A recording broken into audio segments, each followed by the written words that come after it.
Бул мультфильм эмес, бул чыныгы өрнөк. Муну далилдеген адам Хаяо Миядзаки. Ал 1941 жылы Токиодо төрөлгөн. Балалыгы согуштан кийинки Японияда өткөн. Ошондуктан анын тасмаларында согушка каршы ой күчтүү. Анын атасы учак тетиктерин чыгарган заводдо иштеген.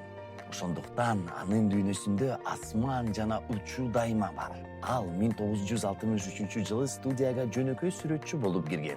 Ал ар бир кыймылды кол менен тарткан. Миңдеген кадрларды. Ал компьютерге ишенбейт. Анимация бул эмгек деп эсептейт. 1985 жылы ал Гибли студиясын негиздеген. Бул студия сапат үчүн иштейт, ылдамдык үчүн эмес. Анын тасмалары жөн гана жомок эмес. Алар философия. Шамал өрөөнүндөгү Наусикаа жаратылышты коргоо жөнүндө.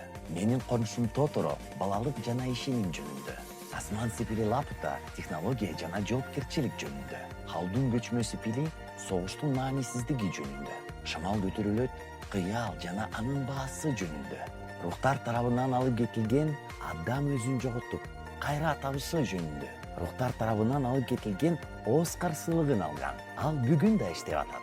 Анын акыркы тасмасы Бала жана акул. Миядзаки бизге бир нерсени үйрөтөт. Фантазия бул качуу эмес.